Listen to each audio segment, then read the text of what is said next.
Yeah, let's talk about the actual finish of the race here, because of course that incident pretty much just solidified what was the case in the top three because there wasn't really there wasn't really any signs of anybody exchanging places in those No, top few not at all. positions, so it looked set.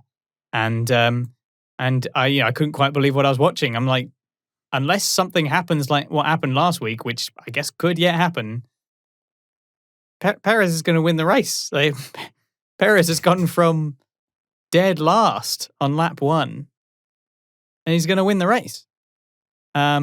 I think it's the first time in Formula One history that somebody has been last on lap one and won the race. Now, people have overcome greater deficits because there have been more cars on track before, but nonetheless, the title, if you like, of being last on lap one to win, I think that belongs to Sergio Perez and Sergio Perez alone. It's a fantastic achievement. Well deserved, well driven, well maintained. He's put the work in for sure. Oh, he's been spot on this year. He's just done everything he possibly can. There's nothing more he could do to ask. No, I'm not sure I agree with you on that one. I'm not sure I agree. He's been all year. He's been a little bit. He's been a little bit hot and cold. The last two races, then.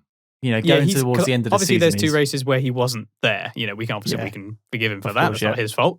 But the first, he did have a good recovery drive. I think in Styria, it was definitely one of the Austrian Grand Prix. He had a good recovery, but like the Belgian Grand Prix, he didn't really show himself. The same with Italy, a car with a Mercedes engine. Yeah, it feels like he should have done much better, especially as well as Stroll did. And Stroll was outshining him quite consistently around the middle of the season. And Perez, I take it back. Slipping away a little bit.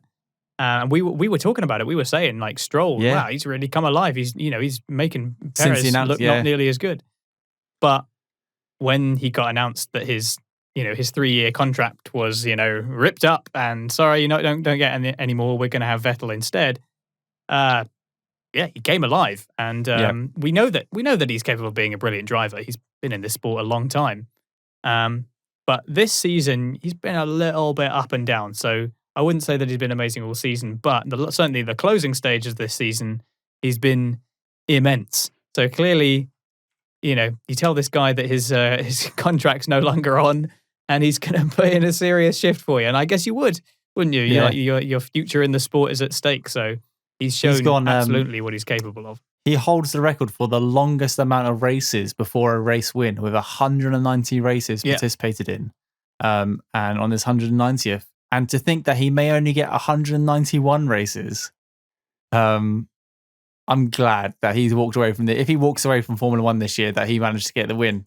It was great. As much as I wanted to see Russell up there, I really did. But to see Perez, Ocon, and Stroll didn't look too pleased with himself, to be honest. And he almost said that in the interviews as well, on the podium interviews. But Perez and Ocon, I think he knows he probably could have done. He could have won better. Yeah, could have won. He could have won that race. Yeah, there was a lot of people who could have won that race. You look at the top 7. Anyone in that could have. Well, actually, no, because the top 9 includes Bottas and Russell as well. So, and Norris and P10. So any one of those could have won that race with the right strategy call. But Ocon and Perez jumping for joy, crying with tears of happiness. It was amazing to see, and a different podium again. Like, this year has been fantastic for Formula One. It's just so good. I was thinking that because you mentioned obviously Perez 190 races before a win. He beat Webber, whose previous record was 130. And I remember when Webber finally got his race win, he said, "Oh, not bad for a second driver." I kind of wish that Perez had said, "Not bad for a sacked driver." Not bad for a driver that I see next year. And he moves up into, I don't know where he is in the standings, but we'll talk about that in a minute. But yeah, and also Perez, the first Mexican to win a Formula One race since Pedro Rodriguez in 1970. 50 years. At the Belgian Grand Prix. So, and he had his flag up there, and he was flying the flag. Did. Very emotional during the national anthem. He's thoroughly put the work in. I don't think anybody can deny him that victory today. He had a massive, massive recovery drive and a little bit of good fortune and being in the right place at the right time, but also having the pace to be in that place at the right time. So, and that's what you got to do. And he has thoroughly earned it by putting the work in. He's had a pretty tough time of it in Formula One overall. He pretty much saved that team with his performances.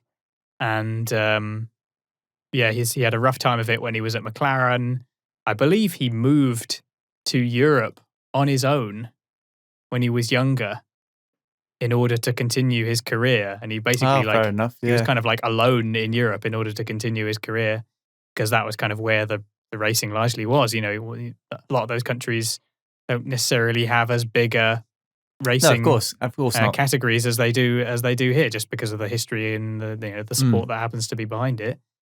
So he's got quite a tale, and it's fantastic that he managed to finally get his win. And when he was talking about it post-race, he was talking about it as if he kind of knew that was probably it. He'd finally got his win at the end of his career, and that this was a good way to close things out.